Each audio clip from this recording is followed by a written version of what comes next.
Hi guys, and welcome to my preview of Arsenal's game against Valencia in UEFA Europa League semi-final first leg. Sorry this video is a bit late, but I've had a bit of trouble with my health. Nothing too much, just some constant aching pain I've had to have checked out. So this is another big test for Arsenal Football Club if we want to at least either come away with some silverware and get in the Champions League. This is a massive game, and with the last two fixtures in the Premier League, you feel that this is our best route to the Champions League. Now, losing to Wolves, losing to Leicester convincingly, it shows that one, we need major investment, and two, we need to win this competition. Now, we need to make a home advantage count like we did against Napoli. Against Napoli, we were so good at home. We should have won 3 or 4-0 and had the tie buried, and should have gone to Napoli for a party, really. It should have been that convinced that performance was that good. And I think Napoli were just not as good as everyone feared. Valencia, I still think, even though they beat Man United in the Mourinho era, they still pose a threat. They were, obviously, like I just said with Man United, they were in the Champions League and were knocked out the group. So we've got to give them every respect, but we need to do what we're saying against Napoli, which was press them hard, press them high, not give them any time or space to get them into the game. And like I said, make home advantage count. The crowd needs to be on the Arsenal side completely. Which they always are, to be honest. But we need to be extra loud and make that extra sort of 12-man count. So yeah, it's quite nervous now, especially since last two results, losing away from home, and then our last home result was a loss against Crystal Palace. So it's nerve-wracking, especially since we haven't got top four in our own hands now. We still could get in it if we won the rest of our games, which are only 2 left now. But it's not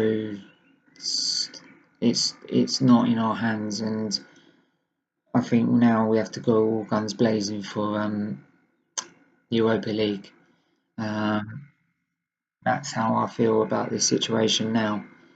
So yeah, we have to go with no fear and just put in a performance that we all deserve as fans, because we've supported this team as we do every season, all the way through the season, and put up with some of the criticism that we've got from pundits, and stuck by the club through it all. And it's a real shame. It'd be a real shame if they were to let us down and to prove all those critics right. So yeah, just to go on my lineup. Obviously, we're going to go all out for these games. Leno in goal, Koscielny, Socrates, and Monreal as the 3 centre backs, and play 3 at the back. Because I can't stand Mustafi. Like I said, I don't want to see him in anywhere near an Arsenal shirt or anywhere near the football stadium ever again. Then I'd have Maitland-Niles as right wing back with Kolasinac as left wing back. Torreira and Xhaka, because that partnership has done pretty well all season. Yes, the last game both players were poor, Xhaka being the poorer, but they were both poor. But out of all the combinations we've had all this season, it is the best combination we've got out of that area. So in front of them I'd put Ozil, because obviously Ramsey's out injured. Do us a favour, Ozil, please stop proving me right, because the last few games you've proved me absolutely 100% right and why you should be sold. can you please just do the fans a favour, even if it means you leave at the end of the season despite what you do now. Do what Ramsey's doing if you are going to end up leaving this club. Do what Ramsey's doing. Ramsey knows he's leaving, but he's putting 110% in because he loves the football club. He loves the badge. So why can't, and he's professional, so why can't you do the same? You're all supposed to be professionals, so do the same thing.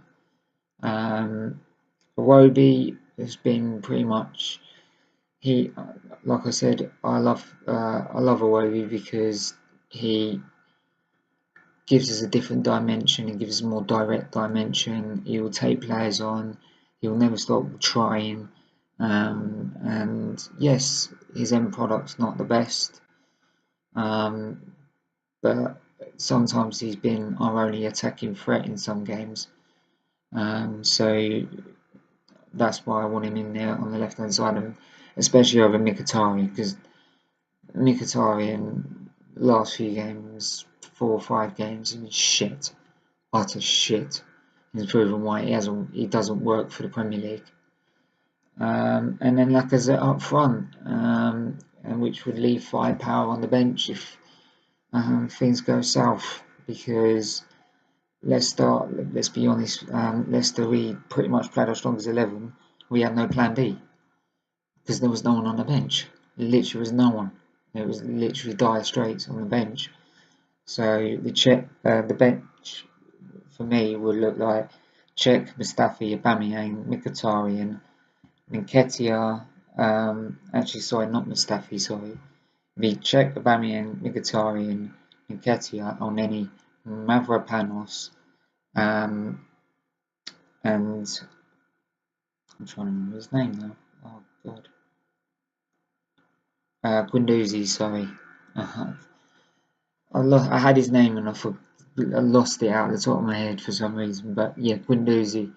So that way, Mustafi's nowhere near us. So at least if we had an injury in the back line and someone had to come off, we didn't have to put up with Mustafi and his dreadful mistakes again. So yeah, that's my lineup. Let me know what you think. Do you agree with it?